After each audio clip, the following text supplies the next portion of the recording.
We'll figure it out. In fact, the name was never really picked, but stay tuned till the end if you want to hear more about that. So welcome to this Undecided podcast. Work in We progress. are three people doing and talking about things Yeah. Trade related to related.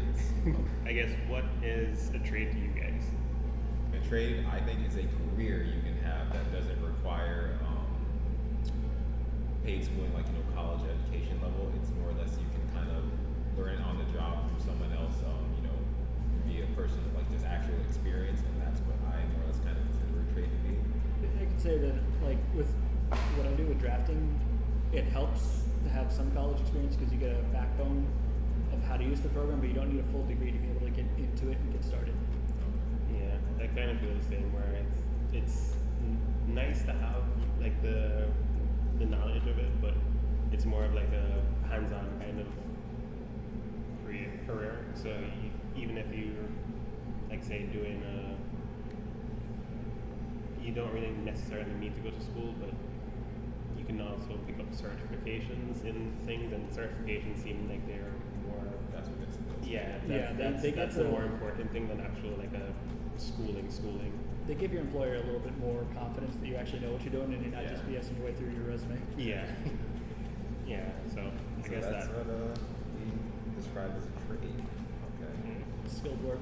Yeah, and I know some people kind of see trades as like an alternative to like a typical 4-year degree, but like they kind of use it in like a negative connotation in a way. Yeah, I've it's like seen, it's the consolation prize. Yeah, Yeah. but like some trades pay a lot more than and like are more like in the field, hands-on, kind of see what you're doing. Yeah. You Kind also of get thing. a lot more focused with it too. Yeah, a lot of like 4-year degrees are more like an abstract kind of thing where you're kind of learning to learn. Yeah. And then you get on the job and they're like, all right, I know you learned all this, but none of it matters. None of that matters. The Like, trade we're you gonna- kind of like We're gonna have to train you again. Yeah. You go through all that. Pretty much, because I remember they need to train them completely all over again. Where like our trade, we can get into it, and we kind of have a little bit more footing Yeah. from the start. Like starting off, it's a little bit easier for us to kind of transition into that work And environment. I know a lot of people who get bachelor's degrees who instead of going into particularly in the engineering field, where instead of going straight into engineering, they go into drafting, which is a bit of an to me it seems like an underutilization because they've taken 4 years of math where I have Yeah. and they're not using any of it at all, but they have to get paid a lot more because of the bachelor's degree as well. And it just seems like a total underutilization of all that knowledge that they have, as opposed to being able to hire traditional drafters. And I think it's more they don't have people who know that they can just go straight for that specific niche. And I think that like trades are kind of not seen as much as like the 4 year. Like the 4 years, they like promoted Well, a lot. yeah, that's what they're for, like pushing in school. Just go to go to college, and then you'll get a good job. And obviously, that's not the case. You Yeah. see people with bachelors working at McDonald's, but Yeah. I feel like there's a bit of an interesting push in software development. I can be called out if I'm wrong, but I think it's moving towards a trade rather than as a 4-year degree, where more and more companies have been dropping the 4-year requirement, which is meaning, and then having more like like right now you can apply for Google's AWS cloud service, and they'll do a 6-month training program where they train you up in how to do cloud management, and then they'll hire you on the spot, like at a full-time pay, like a good pay, but they'd rather have a 6-month course and certification than a 4-year degree. Yeah. And it's because they want the skills more, because you can go to a 4-year degree and still not do how to do cloud management software. yeah. And they're like, we just want this. And they're like, we are willing to pay you to learn the skills we need. And I think it's more of like programming is becoming more specialized with, it's good that you know all this, but you could know all of these different languages, all these different architectures, and still not know how to do what we need you to do. Yeah, and I've seen, I know in the past, like hearing from like my parents, grandparents, they're like, yeah, going to a 4-year degree was great because back in their days it was kind of more, okay, we know like, okay, you went to school and that was the thing, that was kind of how they grew up, and going to a 4-year degree was more profitable than some trades. And I feel like But nowadays, it seems like in our society it's kind of more, we need to specialize in certain areas, aspects and areas, Yeah. and those are more valuable in a way. there's certain places like like with a doctor, where I feel like Yeah. that entire system is appropriate, of being able to go through the systems, learn everything you need, generalize, and then move out to a specific medical school, and then proceed through that, go through. But even then, they have like a period where they're going through a residency. I was just about to say, like they still have to learn from somebody. Yeah, they still have that hands-on. But they need a lot of background before they can get there. I sure like all of us are not knocking like 4-year degrees, because there are some 4-year degrees that are great. Yeah. And even like not even 4-year, like doctors where you have to do 8+ years, and those for sure you need to, because you have people's lives in hand. Like, but in certain aspects, trades are kind of what most people, a lot of people kind of benefit from. Where it's kind of like you can specialize in drafting, plumbing, electrical. Just I feel like we need, yeah. I feel like we need trade schools for arts. Yeah. It would be nice, honestly. I think that's from what I've heard at the very least. Like they kind of do focus very heavily on that, like over in like more European countries. Yeah. But Because it would make sense in a sense, rather than paying the same costs, you're paying for a doctor's degree for an art degree, going to a specialized school where all they do is art, but not so much in a degree stance, but it's in like a learning. You're sculpting, you're learning the history, you're learning all this, but you're not paying. I mean, maybe more depending on who's the teacher, who's the class, and how much you're getting out of it. But like coming out with $100,000 in debt to be an artist, and it's like, but like versus actually going to a school specialized just for artists and stuff, and being able to learn without becoming ruined before you even start your career. Yeah. And Which it feels like you should be able to do, especially being taught by other artists. Yeah. That's one thing like I really like about trades overall. Is just that like you don't have to kill yourself with debt and like make a living at the same time. Like it's tough coming out of college and you're 8 grand a day, and they're like, I want that money right now, like right away. And it's just, but trades it's cool because you invest in yourself as you go. With certifications, tools, for sure. just all of those. It just you help yourself as you just go along. Yeah. And I know like in the trade aspect where you're learning from someone who did the work, like they're currently doing it, and so they can kind of give you a perspective on how things are actually working. Where in like the typical higher educational system, it's kind of some people have never been in the field, and they just go transition into just teaching, where it's more just book knowledge, and book knowledge it gets outdated really quickly, and some stuff they're kind of civil. Water still flows downhill no matter what. No matter what. Some stuff are the same, but you don't kind of get that. Okay, so how does it actually work in the field? Like how does that you just kind of get an abstract perspective? I can say, looking through plans of civil engineering plans over the last like 40 years, I've seen 3 advancements in exfiltration design. So it's like first they got like these 2 mountain systems, and then they got the French drain pipes with the gravel systems, and then they got these more advanced with pumps, but they get more complicated because now you gotta have a maintenance check and like washed after.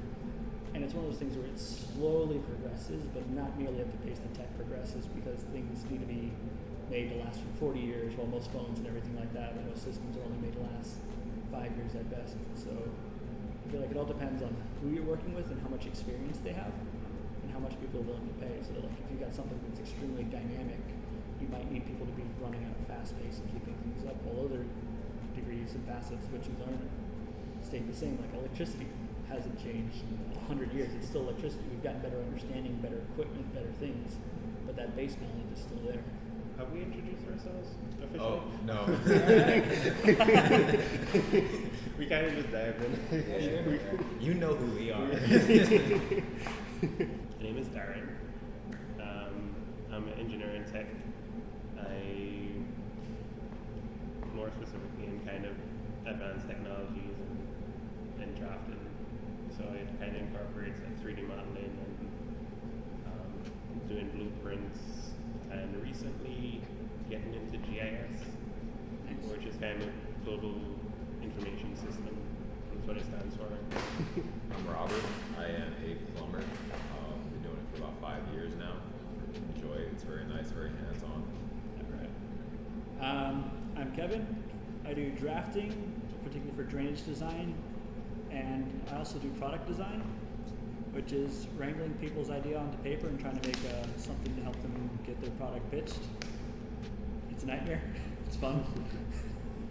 Best way to describe it. Why did we choose our trades? I got into my trade because I knew I went to high school with how do I even word this? The guy who hired me, I went to high school with his son because it was Oscar. Yeah. It was Oscar Ted from the wrestling team, and then he offered me a job, and I was like, I really need it, so yeah, and that's how I got into plumbing. Oh boy. Well, I started in manufacturing, and I was an unpaid intern at a manufacturing plant cutting table legs for like radio firefighter repair equipment.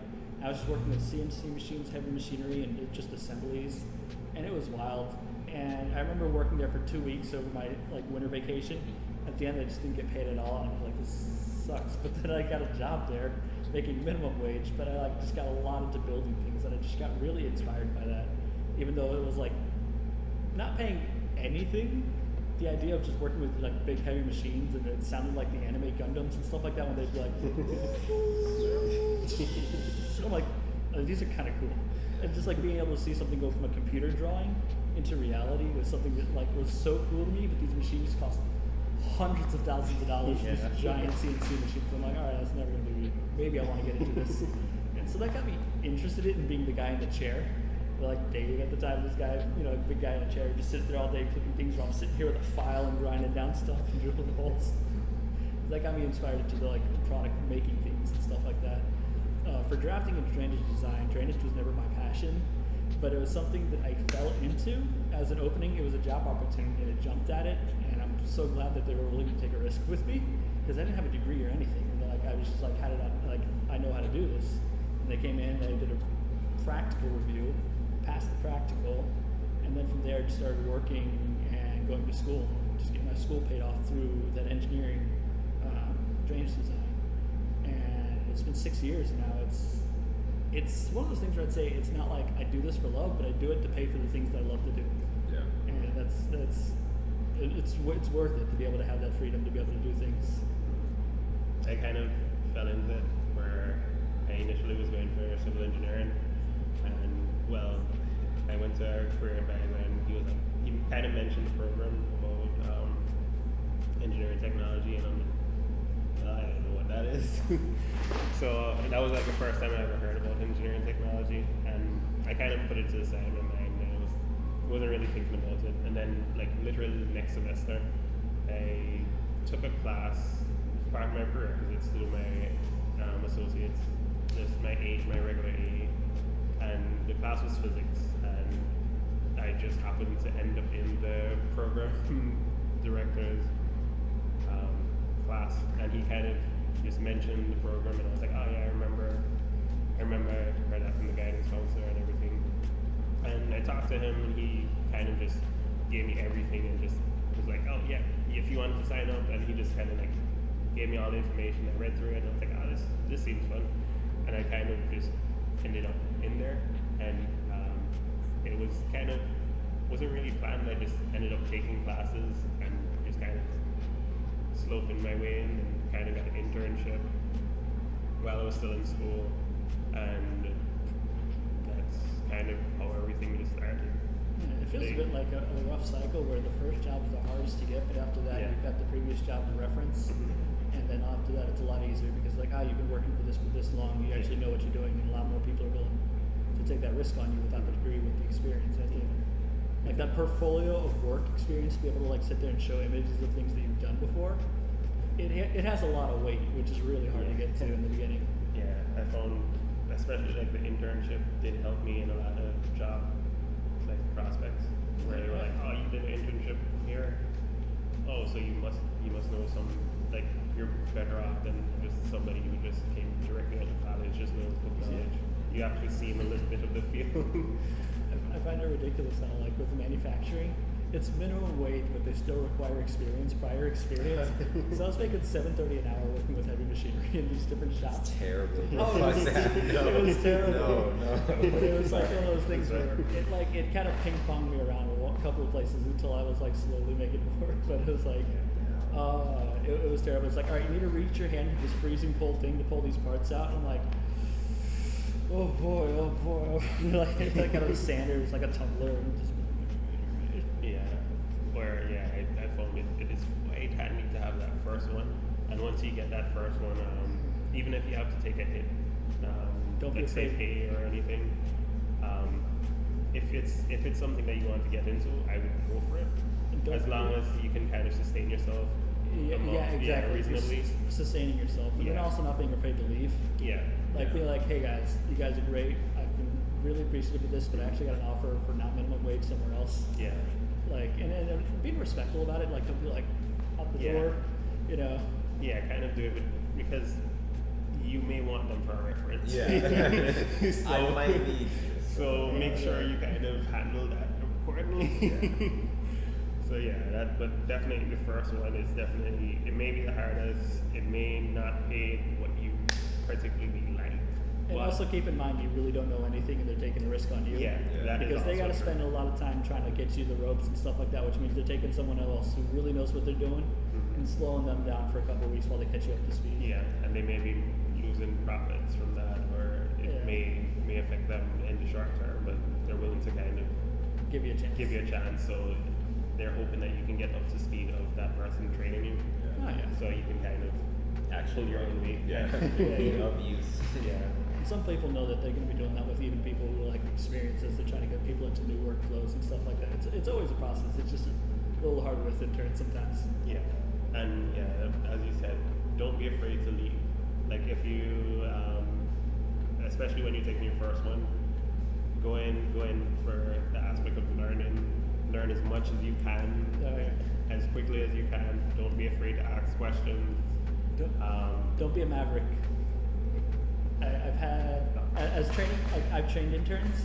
And there's some interns who look at processes and they get like a little ahead of themselves and they're like, man, this place is backwards, it's slow, they could be doing this so much better, and they start trying to come up with things to try to impress the boss, and they don't realize that they've actually screwed things up, and now I got to go back and redo all the work that the intern did because they thought they could find like efficiencies and stuff like this without actually knowing the whole system and how the things get passed on from one person to the next person, and without knowing these systems, some things can get slacked off on. So just kind of focus on just learning what you're doing, and then get a feel for it, you know? Yeah, and Don't be afraid to ask questions too. especially like before you do anything, it's better to ask than to just jump in and just like, oh, I did this, and then just kind of ask for forgiveness after, because After a certain point, forgiveness that may not backfires. come. Yeah. Yeah. After a certain point, that backfires. So because it gets to the point where they're like, I need you to stop asking me questions and just Yeah. That's for sure. Yeah. It's a rough line that you kind of have to. You're gonna just like, well, find- shit, what am I doing? You're gonna find it, but Google. Oh my gosh. Yeah. I've had one guy where he just looked at me. He's like, "You know what I like about you? I tell you to go. It's like, hey, I need you to go do this whole complicated system." And you say, "Okay," and I know you have absolutely know how to do it, but I know you're sitting there on the computer googling it, trying to figure out everything out, and then coming back and asking me the parts that you don't know. And which is like one of those things where nowadays you've got it in your pocket, you've got it on a computer. Yeah. Just like research what you're being asked to do, and if you like, just so you've got an idea of what you're doing. Yeah. If you're missing something before you come up with something that's like, okay, I'm actually stuck here. Yeah. And it's like not like sit here for hours, but do like a quick search to figure out is this something that's a lot easier than I think it is. Yeah, because some stuff that initially it looks intimidating, but then when you do a quick Google search, it might be like maybe Yeah, 5 minutes. this is or way. Yeah. Like, what would you say is something that like if an intern came to you like for For plumbing? yeah I mean, it depends on what level. Like, if they're like brand new, fresh, Fresh like out of it. they're not asking questions. You're just showing them. You're at just that showing point, them because it's exactly. just like as simple as plumbing can get. When you have the possibility of flooding somebody's home, like you move with caution. You know what I mean? yeah So, for That is sure. totally Yeah, but like definitely though, I guess like when I started out, my whole thing was just more or less, I guess, learning just the parts and the fittings, and just because I started out in construction, like that aspect of plumbing, so I didn't know the names of like all the T fittings and 90s and everything like that. Yeah. And they would tell me just like, yo, look, if I send you to the van and you don't know what it is, but you don't want to ask, just Google it, and then you'll just look for it in the van, and then I did that for a while, and then you kind of just it builds up slowly. Yeah. But definitely, don't be afraid to ask questions, but you also have to know when to ask them, because like if they're sitting there and they're trying to chip out a drain line and you're in their ear trying to say like, hey, what piece of copper do you need, or what fitting do you need. Like it's just kind of like, yo, I can't focus on both of these at the same time right now. Like, or even if you don't have like write things down. So if they told you it once, like don't keep asking the same question over and over again. Make sure you got it written down, cheat sheet, little notebook you keep on you in the first week, just writing things down that people say. I would do that a lot. I would take out my phone and like, cause they they explain to you what they're doing. I would just like just make I make my own instructions. Like do this first, do this, then this, then that, and then that helped me a lot. Like especially with drafting and stuff like that, I would take pictures of completed projects and then compare when I'm doing something, compare what I've got in front of me to what the completed projects looked like in the past to make sure I'm keeping up with the style, but readability, legibility, stuff like that. Is everything set up how it looks, or does it look like a completely different person designed this than the previous? It just kind of helps with looking what am I doing here? Am I actually keeping up with paying attention, or oh, I totally missed something here. Yeah. That happens a lot too, honestly. Like for instance, we would we would make manifolds for drain fields, for instance, and it's it's a pretty simple, straightforward process. But when you're designing the actual manifold, it's more or less just a pattern.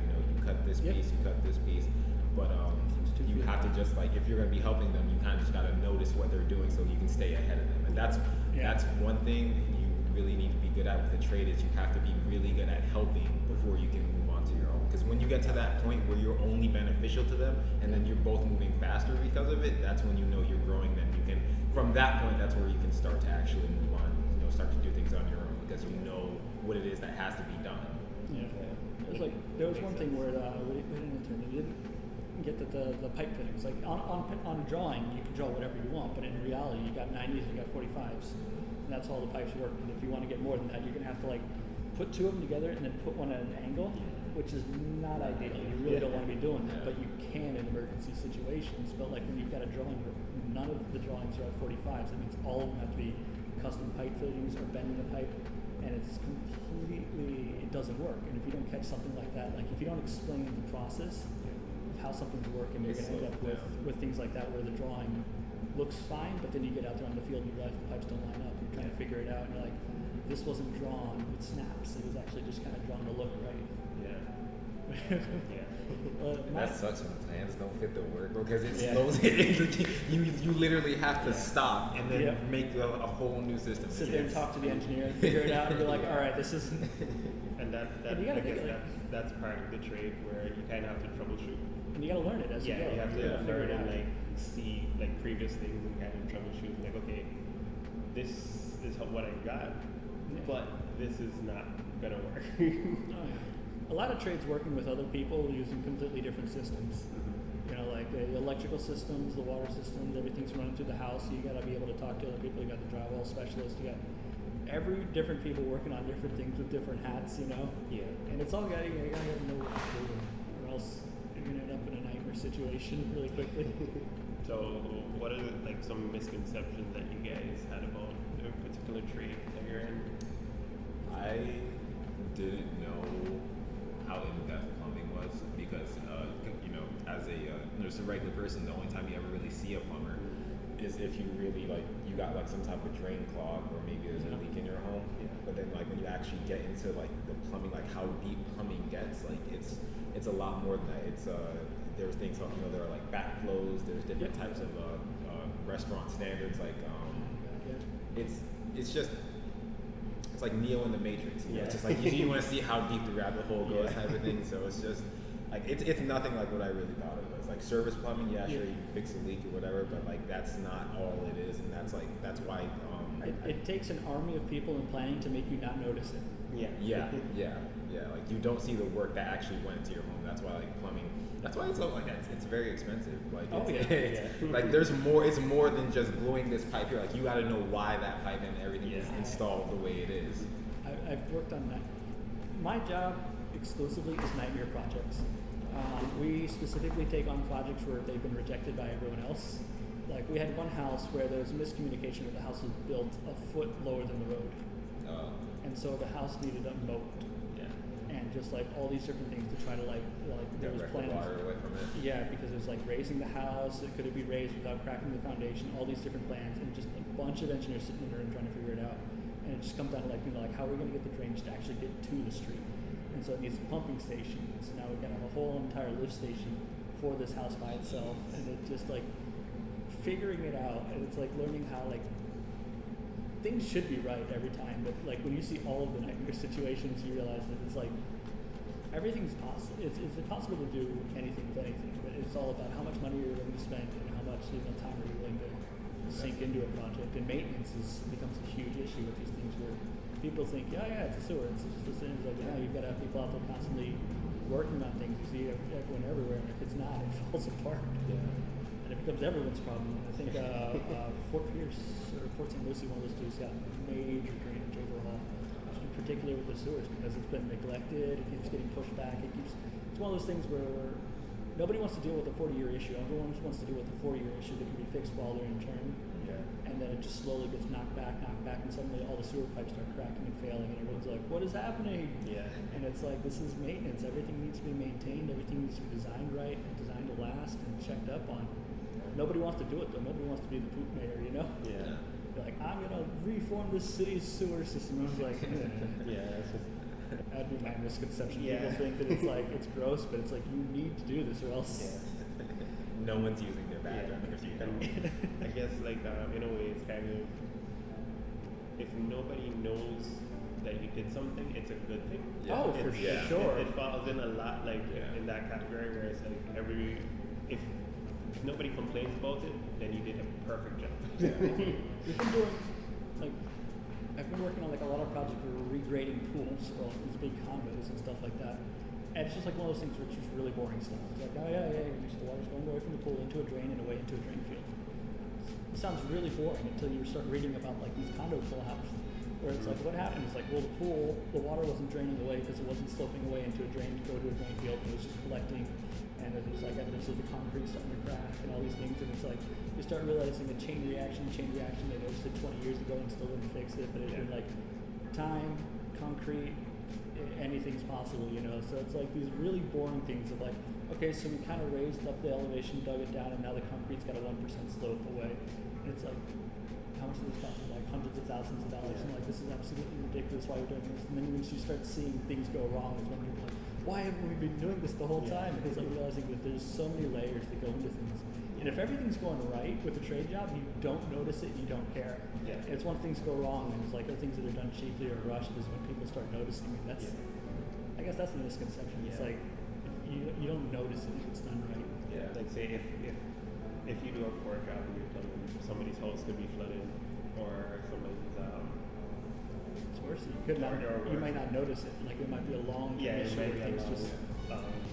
like And those are terrible as well, because when it actually comes time to repair, it gets expensive because it's just like, this has been going on. But like, I've seen jobs where like I've like I had a call for he was having a leak coming into like his daughter's bedroom closet. So I go in the closet, I see the water there, and I go into the bathroom that's directly behind it, and it's something very simple. Like the grout on the tub was just, I don't know how, but it was just it degraded. It wasn't there. So the water from the shower was going into the wall, seeping into the closet. But when I opened up the wall, like all the trusses, like the metal trusses and everything, just rusted. So it's been going on for a very long time. But now it's a bigger job because it's not so much just stopping the leak. Now you gotta get someone to repair those because that wall is now compromised. You have to deal with rush drain fields. Yeah. It sucks because like I've seen it happen like with like when we've been doing backfilling, like we just installed it and then like we have to dig up the panels because like when he was moving over with the machine, like it kind of just crushed it. So it's just like, oh shit, that sucks. so like I guess that kind of had me interested. What's like the worst thing you had to kind of worst situation you found yourself in where you are like, oh, why did this happen? That's a hard one because when I find myself in those situations, there's always a way out, But it's just when you gotta calm down and find it. You know what I mean? I can't think of anything off the top of my head. I had a house where every time we get a new plan from the architect, it gets a new revision. And we were on revision 23, and the house had already been partially built when they decided to cancel it and change the revision, completely redo the design. They had already drilled in the like these deep pylons, like 125 feet into the dirt, so that way it wouldn't wash away in the storm or something like that. Beachside residence, complete redesign.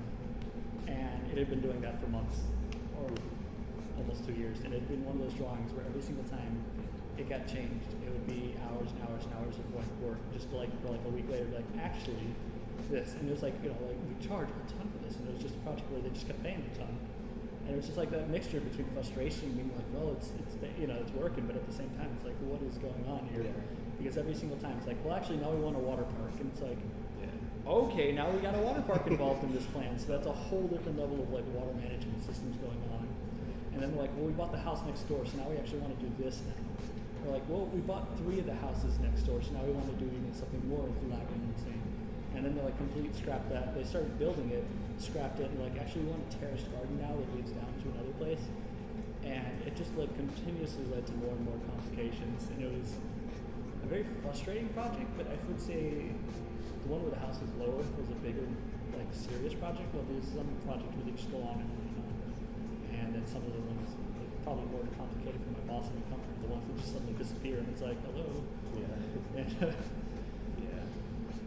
we had a guy disappear, and then he showed up randomly. Like the guy, so it was more of like the person was involved in something illicit, and suddenly the whole project goes up in the air because he's under investigation, arrest for such and such, and he shows up. He opens his car door and he starts like dropping cat food because he wants to feed his cat at the residence where the work was going, but he didn't want to stop because he was on the run from the law, but still trying to feed his cat. That's dedication right there. His priorities are right, honestly. Yeah. He shows up, dumps cat food out his door, and drives off. And it's like, wait, was that? A weird plan. I don't know. I feel like I've been vague enough for that without having any problems, but there's been strange things happen. Yeah. Yeah, I know sometimes it kind of gets interesting. I feel like every plan I work with is a nightmare plan, so I have no level of like basis for like what's not. Like had houses that are only 5 feet from the road, Oh. and a lot of things are grandfathered in. Yeah. So there's a lot of old houses in this city that just don't meet modern like requirements for code. There's another one where the drain field got bought by another place, and they completely tore down.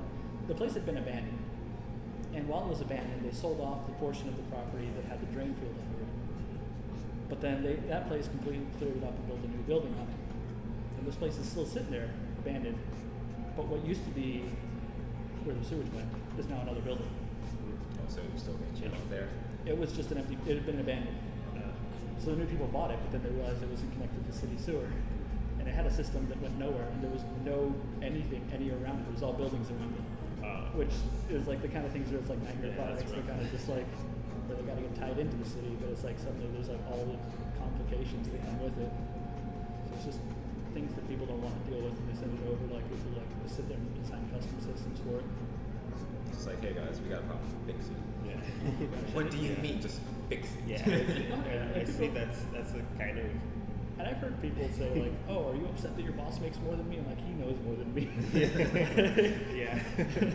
Where like I know a lot of the projects are like kind of fixing things that initially weren't done as well as they should have. Because we had an issue with one of the models that we were working on. And you work with. This was at a previous job.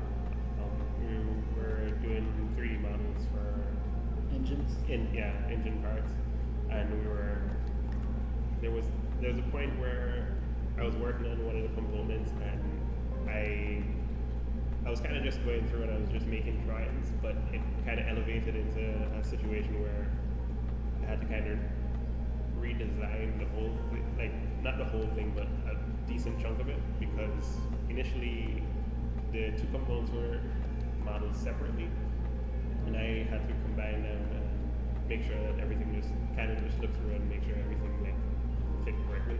Yeah. So when I went through it and I was kind of going through my process, I realized these 2 parts are interfering, where it would like when I put the models together, the part was poking through, and that is a no-go. How do you deal with tolerances when designing an engine? Well, it depends on the component, and usually I don't determine the tolerances. I kind of usually would escalate that portion to the engineer. What are and tolerances? The tolerance tolerances are the differences between like say you have this laptop. You wouldn't want to make it exact measurements of everything connecting because you wouldn't have room to do the hinges, so you have to have a little bit of slop. Okay. Just so everything can kind of move correctly, interference and everything. So how do you design for that? If a part can be like manufactured bigger or smaller, do you go with the worst case scenario, like if it was too big or too small? Usually it depends on the part, and every component is kind of different. How would you do a piston? Usually they try and get that as close as possible, and then if anything, lubrication usually isn't necessary to kind of keep everything kind of airtight. Okay. Because the majority of the times, since you're doing combustion, you want it airtight. Okay. So you don't have any losses or as little loss as possible. Some depending on some of them, they do want to have like a cap just to kind of make sure things don't blow up. It depends on the application. Yeah. But I know like majority of engines, they try to have as little slop as possible just to, but they will leave the slightest gap just so that everything can like move up and down, and they just use lubrication to kind of seal the gaps between those. Do you think there are any misconceptions about the engine design?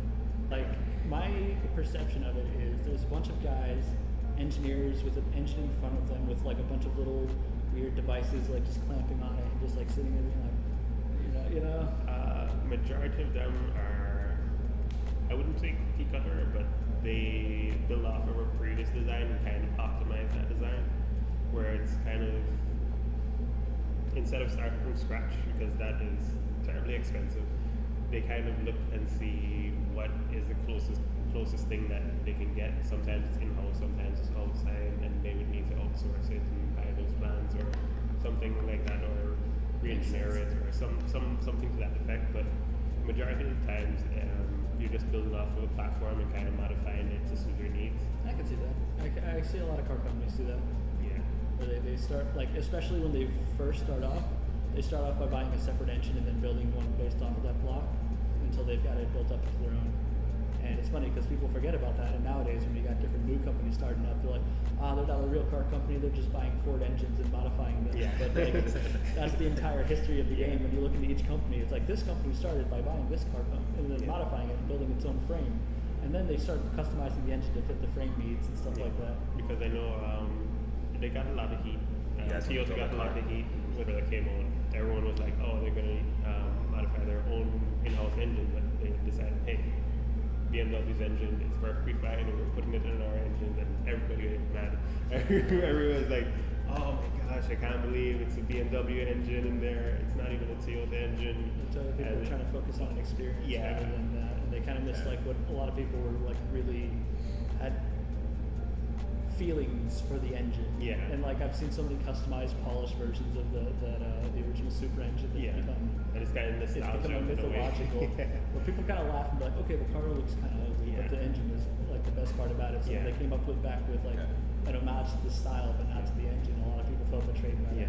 And the thing is, they're like, it's got the feel and it's got the style. Like, yeah, but it doesn't have like those two little chain going around it. It's like, and the thing is, just harping on the Super thing, they over-engineered that thing so greatly that most companies don't over-engineer like that anymore because it's more expensive and you're using more materials, more weight, all of that. And baseline, the Super, horsepower-wise, it wasn't that impressive. Yeah. Like if you have it nowadays, a base Super, it wouldn't be as impressive. Yeah. But a lot of the people who are making like super ridiculous 1,000 horsepower engines, they modify it to reach a certain caliber where it had that room because it had that room to be able to be expanded. It was just so bulletproof that it could just be just modified, boost added, everything was just like, okay, it's just primed for it. From a product design hat, I would say most people don't want a perfectly engineered product. They think they do, but they don't. Because you could sit there and design the perfect product, but most people don't actually want to pay for that. Yeah. So you can get a product that'll last 100 years, which is kind of what NASA will try to do with the rovers and with their a Hubble telescope that even though it's broken down, it's got double everything in that system. Like, can you imagine buying a car with 2 engines? Yeah. Like, so that if one ever breaks down, you've got a backup on standby to power up and immediately take over. I mean, technically, I guess a hybrid is kind of similar. Some of them. But it can't. A hybrid would be worse because you'd have to have 2 systems of everything. You'd have to have 2 combustion engines and 2 electrical batteries on separate isolations. That way, if any of them ever break down, you've got a backup to immediately switch over to while you're waiting for the other to be repaired. Yeah. And it's one of those systems where that would be the perfect system, an engineered system that needs reliability over anything else. But nobody wants to pay for a car with 2 engines. Yeah. And if you get 2 engines, you're like, why am I not using both engines to get more power and torque? And like, where do you need to get that fast? Like, and it all depends on like I guess like it falls into like a balance equation. But with a plane, you want multiple engines because you want that redundancy. Yeah. It can run on 1 engine, but you want it to have 2. Yeah. Oh shit! When you're that high in the sky. Oh, of course. But yeah, and you would. But if you wanted a perfectly engineered car, you'd have 2 engines, so you'd never have a breakdown. Yeah. And it wouldn't use more gas. It might use more gas because of the weight, but it's only running 1 engine at a time. Yeah. And it's like things where it's like you start thinking about it like, okay, I could see where things would get over-engineered. Or you get a tire that's, how much do you want to pay for a set of tires? Like $130 for a set of Goodyear tires people are already griping about. Now imagine spending $400 for a set of tires that just never puncture, never go. But you're spending $400 on a tire, so you're not spending $1,000 a tire for a car. The tires will outlast the car. Darren, did you buy $400 tires? I think my tires were like 200. Darren. SUV tires are expensive. Okay, I'm thinking car tires. So. But you see, there's a limit though. After a certain point, where is it diminishing? It's not worth it. And most of the time, like you can have a perfectly engineered road tire for like normal commuting, but if you're going into a racing environment, that tire would be useless. True. So you have to kind of know the situation you're ending up in. Drag strip slicks. Yeah, those slicks. Extremely engineered tire, but they're not meant to. They would do terribly in a rainy highway. And even in the racing aspect, there are different categories where you wouldn't want to use a slick on a circuit because you're gonna have way too much grip.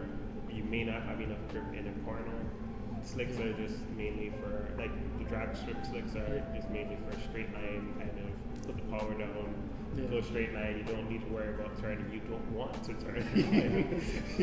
For sure. I think so it's like it would hit 200 miles per hour, but on a circuit, like if you're going around a corner and you're going around like 100, that slick may not hold as well, or it may just be pretty terrible for that situation. I think that's the thing about product design is you got to know who you're designing for. Because if you try to design for everyone, you're going to fail because everyone's got different needs, different expectations. And so some things might be like you might say this is poorly designed, but it was designed to be made for $5. Versus something that's like a pair of headphones designed to be $400. You've got a totally different expectation for how long they're going to last, what quality they're going to produce. And if you made a even if you offered a $500 product for $5, people wouldn't feel right about it because they wouldn't trust it. Being like, no, there's got to be something wrong with it. I'm not going to go for there's a catch or something. And they're like, no, this is just not right. Like people won't buy expensive products at cheaper prices. Like they think it's a knockoff. And it's kind of a weird thing where you may think there's a perfect product, but there's never really a perfect product. You got to know who and what you're making. And if you spend too much time over designing it, no one's going to buy it. And if you make such a niche product, sometimes it can be too niche, where it's like nobody except like maybe 10 people need it. And at that point, you're just trying to make the most expensive product ever for the absolute niche of the coffee makers making the specific coffee machine for like one person. And it's bad taste. We're like, oh, my perfect cup of joe is like 2 sugars, or I know you're a big coffee drinker. And like your perfect coffee and my perfect coffee are completely different things because I drink milk with coffee flavor. I was gonna say that's how I do it. It's like people like customization. Even if, let's say, if you open up your laptop and you open it up to the same position screen every single time, you think it would be a good idea to have a laptop that locks at that position. But people would absolutely hate it and go nuts, even if they open it. Like they would just want to. They want to mess with it. Or with a chair. You think, all right, the perfect spot for a chair is here and here, so I'm going to bolt it to the floor so that everyone's got the perfect seating, their hands are right, everything's perfect. People like to move chairs. It's just like things like that you learn. You're like, but the chair, they move the chair and then they move it back. Yeah. But you're like, okay, well, we'll just give them leg room. No, they want. There's something about people that like to move things, and it makes me feel like this is now mine. I've made this mine. And I think I guess that's how like office furniture. There is so much customizability with like chairs, especially exactly with with ergonomics and things everything. Like that. It's like people like to make things custom. People like to move things like one of those like. Yeah, make it their own. You know, it's a nice feeling. Especially with like designing homes, like people go crazy on their homes, which is great because I love seeing I love seeing a nice like well designed home. Like when people ball out, it's just like shit. You want two shower shower fountains? fountains. All right. You've probably seen some like I've seen crazy bathrooms. I've seen bathrooms bigger than like my like close to bigger than like my bedroom or 2 bedrooms. It gets nice, man. Yeah. It gets nice. I've seen some really cool outdoor showers. Really? Yeah, they're like ones where it's got like a spiral that you go into, and at the center is like a shower head, and it's next to the pool. It's like a sculpture kind of thing. Like this is cool. Yeah. Like a lot of things where people just want to make like, especially when you own the house. Like there's one thing for renting where you can put up only so much before you can. Yeah. You can really just paint the house. That's all you And get. some places don't even get it. it. Yeah. So it's like we need it exactly how we gave it to you. We don't want any modifications at all. It's like versus once you own a house, you're like, I can do whatever I want to this place. Yeah. And then once it's there, like people just love making it their own. Like, I want to choose the floors, I want different windows, I want this. My backyard, I want to be able to like enjoy. I have it as my like place of like relaxation. And I think that's when like design starts flourishing, is when people want to make things their own. So I guess what's one of the most interesting projects you worked on? I would say like doing certain shower installs. Have you ever seen? Oh, I think they're fairly new, but basically, you know how some people have like rain showers? What they have now are like these panel systems where it's just like they'll have sprayers coming at you. It has like a rain shower attachment and then also like a waterfall attachment.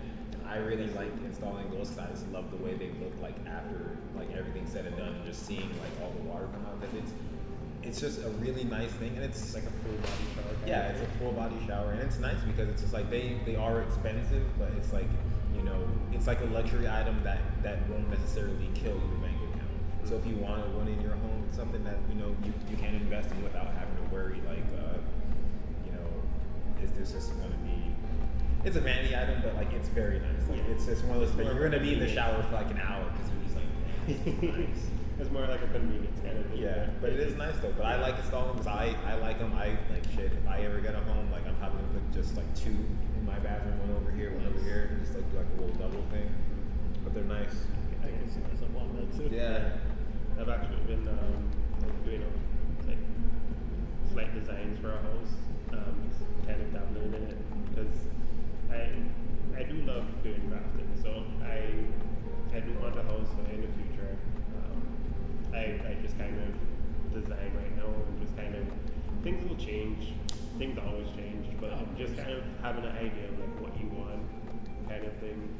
And as your tastes change, you can adjust it. But having like a baseline of like, okay, and I have been looking at like showers and stuff, and like I love the rain shower. Look at That's a pretty square thing with like 16 ounces all pointed down. Yeah. Like a little pressure. I'm like, that's nice. Yeah, and like I've seen some of the ones that you were talking about where it's like a full body shower, and I'm like, oh, that's pretty nice. But I just never really like. I always thought like maybe that's too luxury for me, but It's too luxurious. It's too nice. it's too elegant. I don't feel like I've reached that caliber. Like maybe a rain shower. I'm trying to put one into my rental. Like I rent, and I'm just like, if I put back the really bad shower head when I leave, I think I can get like, because it just unscrews it. It's a Teflon tape. And it's like, Yeah. it's been a thought. Yeah. I'm afraid the landlord does a walkthrough. It's like, I'm keeping this. Yeah. Whereas it's and I find like trades are kind of, they get you thinking about like different aspects. Like you kind of end up in a rabbit hole situation where you Of course. like you learn stuff and you're like, oh, maybe I should learn how to incorporate this into my trade. Whereas kind of Like when you see like an electrician doing something, or like you mean like along those lines, like just learning in that sense. in the aspect of like, since I'm in the draft in that area, learning different types of like different specialities of drafting. Oh, like yeah. say we have 3D modeling, 2D drafting, and 2D drafting and 3D modeling. They have different sectors where you can be in mechanical, civil, electrical, and even we do some stuff for plumbing and stuff. So we would do designs in each aspect. So kind of just learning how everything kind of comes together and makes like a system in a way where like it incorporates like say AC, electrical, how everything comes together and works. And it works efficiently and doesn't break down. Just kind of helps you in the design process of like, okay, this needs to do this because of a different area of design.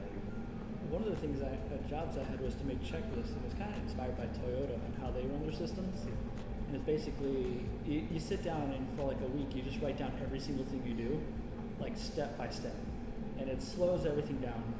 It sucks, but at the end of the week, you're just looking at like every single thing that you've done, and every step, and you're compiling it all up and looking like what is something that could be like changed, optimized, or done better. Like, and then sitting down, making a checklist or like a list of things like what got missed, because also like not only recording that, but then looking at like what were the processes that were happening, what were the errors that were reported, what could be done, like, you know, and then seeing that certain things were getting routinely wrong, and then sitting here and being like, all right, what kind of, you know, like guide rails or something can we do to keep these routine errors from coming up, you know, like I can imagine that happening in plumbing where they're like looking at it, guys, like this thing keeps happening, you guys keep cutting wrong, or you guys keep doing something that keep missing this. It's like, what can we do to make sure this step now becomes permanent, you know, so you don't miss that.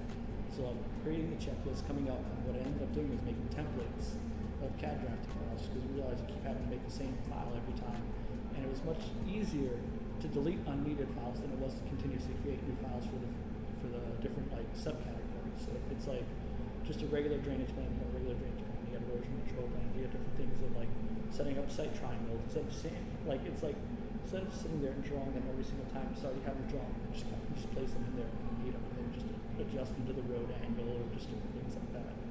And like realizing that you can save so much time by planning.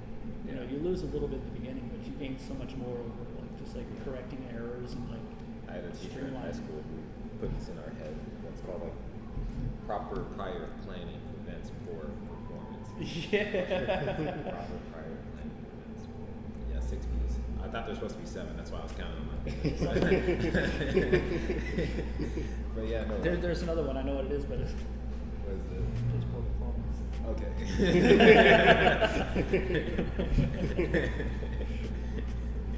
But yeah, like if you have a plan going into something that's one of my biggest things with plumbing is I don't like, even if you're going to a new job, I need to know what I'm getting into, because it saves you time. Like if you need to, like if someone's saying like, oh yeah, I need you to repipe this house, start opening up walls. Don't just say like, oh yeah, I'm gonna repipe it and then show up there and then just like, you know, figure out a game plan. No, you need to know what you're getting into, get the plan, because it's gonna save all the time. Yeah. You know, Find out as much information as possible. exactly. And Don't run into any obstacles happen, you know, but a lot of it can be deferred or deterred if you literally just do your diligence. Just like, all right, he needs me to move these drain lines, but I can see that there's a wall there. Hey sir, I need to open up this wall to see what's behind it. Like, it's gonna get moved anyway. Just open it up, check it out before you go. Just have a plan ready and in place. As-built. Make sure that they're correct. Making as-built drawings, because you've got what's on the plan, but then you also have what ended up being built. Which, you know, for various reasons, things that don't work out sometimes. And it's like making sure that those are correct and legible. Like that's been a big push. Like since I started working. Like it probably started before I started working, but I see a lot of plans from the past where they're very roughly drawn with crayon or highlighter and just put there. And I talked to a foreman once. He's like, they're just as-built. They're supposed to look like that. And it's like the older generations and slowly being replaced by the newer, being like, no, we need accurate drawings of what happened, what changed for the new people coming in. They have to make changes.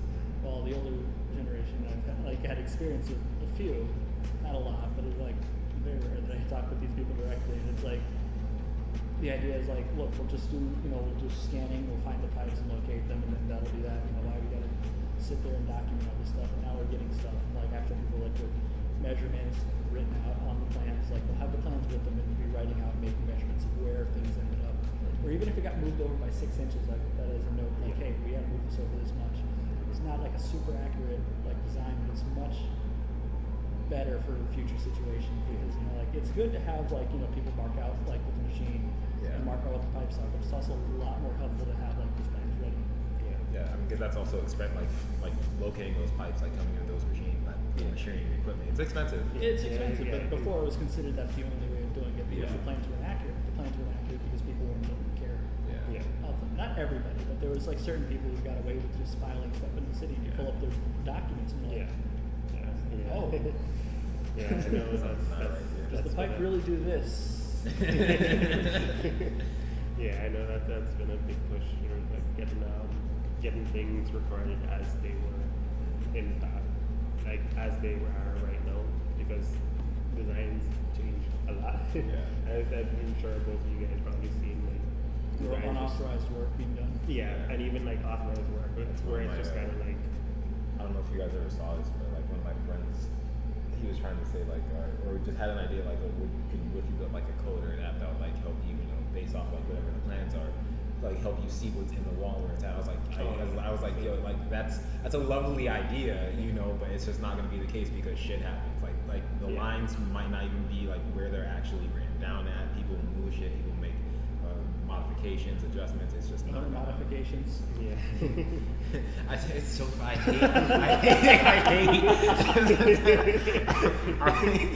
hate going into people's homes and then I look at their pipes and it's just like the homeowner for the last 40 years has been doing their own thing and they're just like it's like when they do it, it's just like, all right, it works, it's not leaking, this is fine. And then you go and you see it and it's just like all this just gets torn out. Like, it's not even salvageable. It's just like, just tear this out, redo it. This isn't. I can't work with this.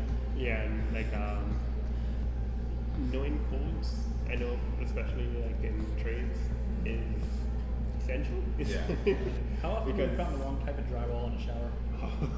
Not often, surprisingly. Really? I haven't, like most of it. It's usually like either Durock or whatever. We had mainly Durock. That's what I've seen. I haven't seen just regular, like just like regular. We had one. Wait, do people normally use drywall or cement board?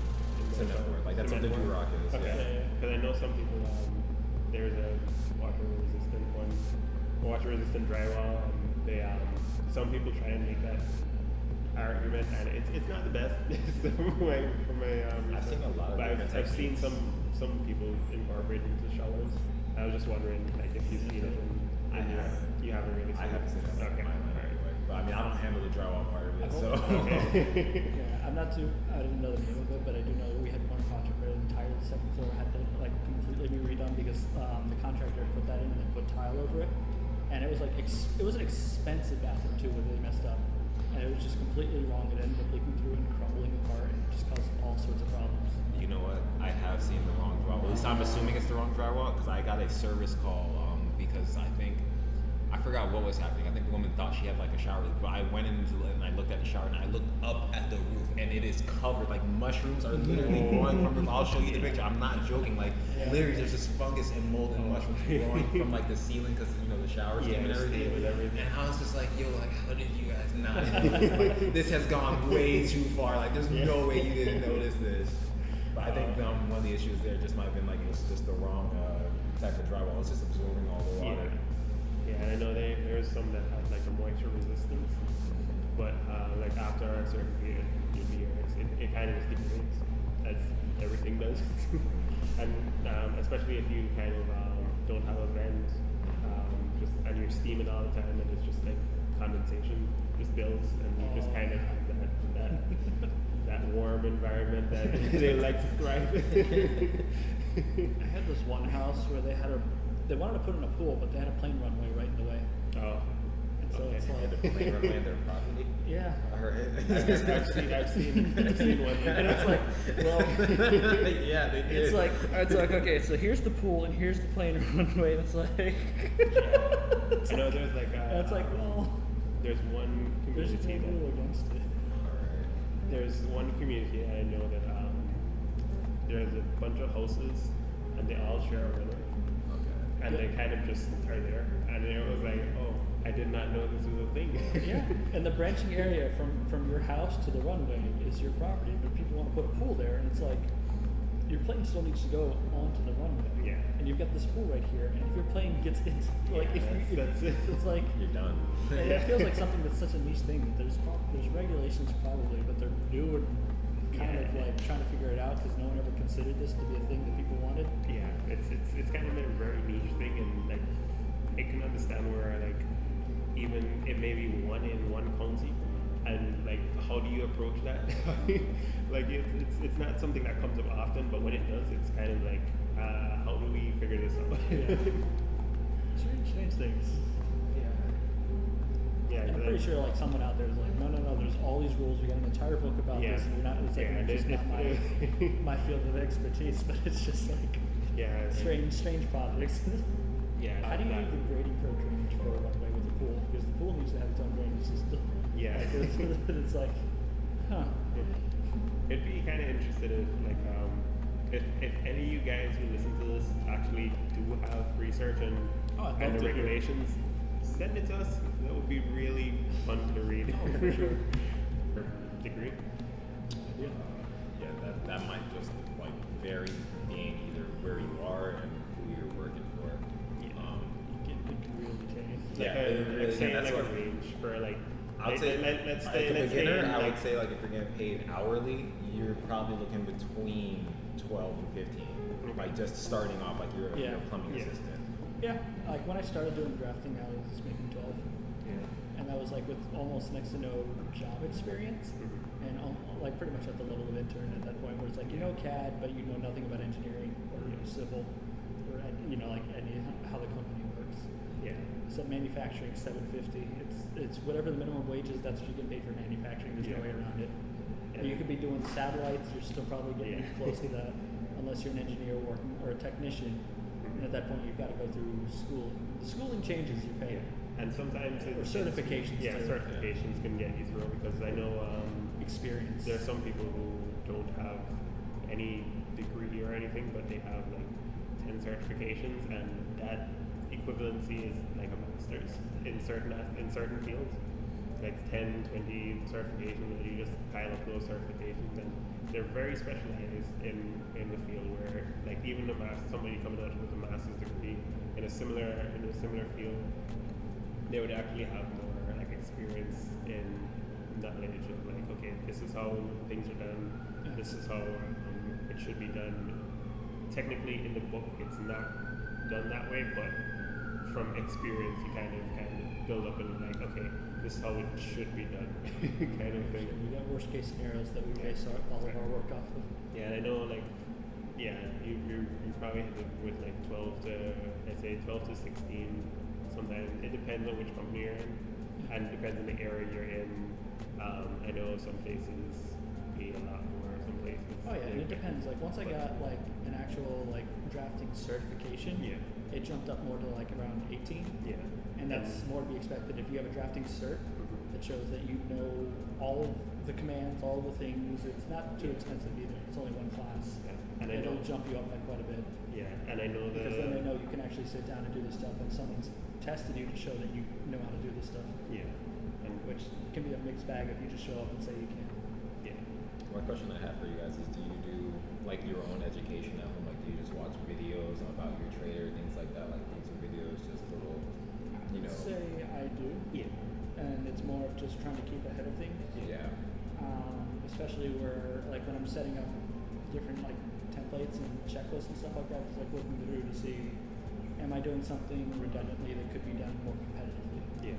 And that's all up to, like, like, boss down, like, like, if you're, it's something where you can't, like, just show up and be like, hey, guys, I got this whole plan that I'm going to work on and make everything better. Like, it's, like, one of those things where that was just one person. Like, you got to make sure you got the, like, kind of, like, approval before you just start going gung-ho and, like, Yeah. I'm changing the system. Yeah.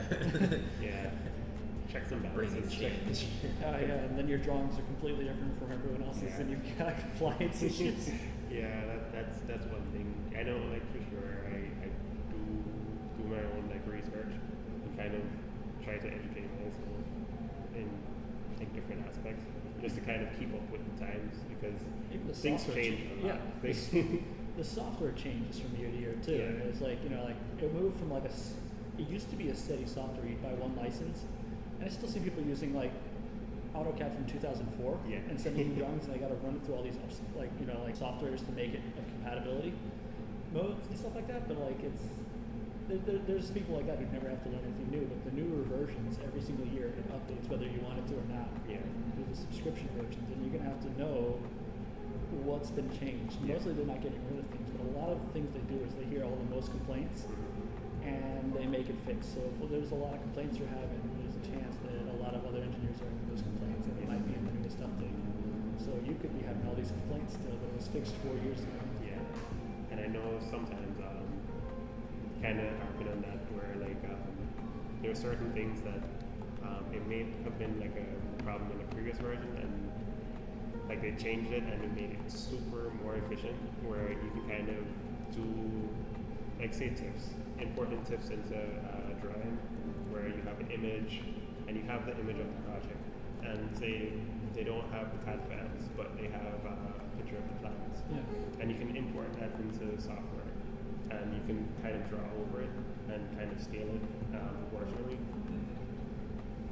In previous AutoCAD versions, that was not a thing. Yeah. So if you don't kind of keep up with, like say you're working on 2004 AutoCAD, You're missing and out on so much efficiency. yeah, and even if you come to a newer version and you don't realize that's a thing, you can be spending so much time trying to redesign this and trying to figure out what scales and everything when literal tool for it already in there. Oh, yeah. So When I kind of started, stuff like that. It was paper and then drawing, and I'd be looking at the paper Yeah. and then typing it in, and looking at the paper and then creating the line. Like I was, Yeah. this was me for like my first year, like engineering, like working on drafting. I'm like, and I had a highlighter and I'd mark things off as I was going through it, and then like suddenly it was like, oh, I can just import the image, and then I have the image on the screen, and I'm just like working on it while I'm like drawing over it, and I'm like, this is so much better. Yeah, and it saves hours depending on the time. He's not even kidding, hours. Like things that would have taken me like 8 hours from now, like 2-hour jobs, just because. I love saving time, just optimization. Just it's so great. And like I know in your industry some stuff like PICs and Like soldering versus copper. ProPress. Like Yeah. that's probably gonna be like one of my next things I try to get. It's just like a ProPress tool because barriers, it's just barriers. like root barriers and those such. Oh, like root barriers to keep like How to trees. keep from trees from Oh, infiltrating. okay. Yeah. Like, I was thinking those more are- just like sweating oh. pipe, like copper, like for the water lines. Just Yeah, that's the difference. ProPress, like a ProPress, just having the right tools will just save you an immense amount of time. Like, Oh yeah, and knowing what's out there too. Yeah.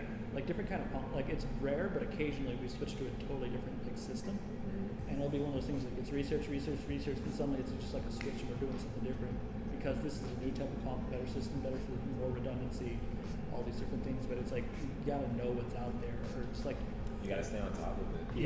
it's like sure. why aren't we using Perkins payment? And it's like sitting down and like reading through it, doing research, finding out, seeing test samples, test studies, test cases, and deciding this is the profit for the most of the projects that we're doing. Yeah. And it's interesting to see like how different people approach different situations. But if you're not paying attention to that, you could get very quickly overpassed by another start company.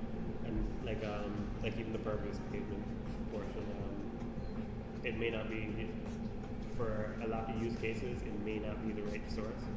It may not be the right fit, but For some, it could. you can propose that, and then you can have a more efficient system where you don't have water stagnated, and you kind of have like a drainage. So you can just knowing more things and kind of how you have that knowledge bank of okay, this is something that it's not applicable right now, but in the future I may need to use this. You can see where You've like got how more things options. work. More tools. Yeah, and you know where these tools can be used.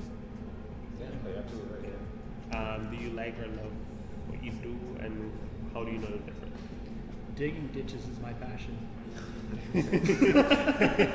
I love it so much. Let me tell you. When I find the area for the livable space to calculate your septic, that's the peak of my day. So right now, I a lot of my days making squares on a map. colored squares on maps. Different shapes It sometimes. sounds like a kindergarten dream job. Yeah. And sometimes I'm allowed to go outside the lines. Just Okay. letting you guys know. But it is quite essential. It Yeah. sounds simple, but there's a lot that goes into the back end. Where and yes, I do make shapes on a map. Not all appreciate it. squares. Sometimes try. Listen, I gotta use that data. So But yeah, it's yeah, we can talk about that another time. track results in there. Yeah, you have some like irregular shapes in there too. It's all sorts of shapes. Yeah, It's very. not much circles. I think most trade jobs are necessary. Yeah, Yeah. You feel a bit of at least I feel a bit of an accomplishment out of it. It's like knowing that it's needed, and then I'm getting paid to do something that's like Yeah. it's necessary. It's Yeah. usually just the people that ruin it for me, because it's just like when you go there, it's just like, yeah, I'm really doing this to help you right now. Like I could be doing anything else right now. Like, I'm really here for you for your benefit. Like I could be somewhere else. yeah. Contractors seem pretty nice to deal with, at least for me. Yeah, it's you. I mean, well, yeah, you're the engineer. They kind of got to be nice to you, but I mean, it's I not. work with them long enough. Yeah, it's not bad or anything like that. It's really just you know when you're trying to explain what needs to be done, and then they hear the cost, and they're just like, Yeah. absolutely not. It's like, look, I can't do it. Yeah. Like I promise you, like Yeah. I'm not trying to rip Yeah, you off, but this is just hard. Like Yeah, this is people- not a yeah. simple thing to Yeah. fix. Yeah, like where it's like, hey, we want to move the power pole because we want to make the driveway a U instead of a straight line. And then they find out the cost, and it's just like, Yeah, and there's. I guess the public doesn't really understand. Like, You're if you're moving not a in the utility field, you pole. don't you don't realize how many things have to change because of that one change.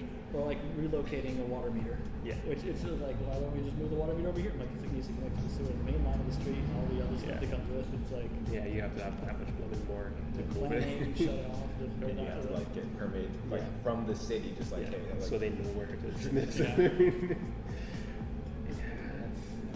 but you might have to go through the city for water. Like I don't even know if they would like let no, regular yeah, plumber touch it. They'd be no. like, no, Yeah. we'll handle that. Just Yeah, you you- connect it to the home when you're done. Yeah. Like I see that on a project, I'm just like, ooh.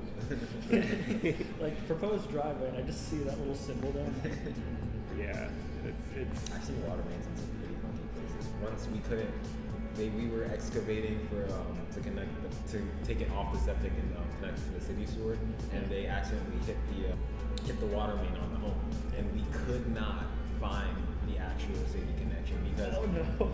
it was like it was weird. It was buried in like the grass and dirt covered it. So we had to call and see. They had to come out with like their they had a little detector, and then he found it, but it was just like damn, like Yeah, it was running for a while, and it's like there's no way to shut it off. yeah, and that's a big thing where it's like, yeah, you need to know where these things are. Yeah.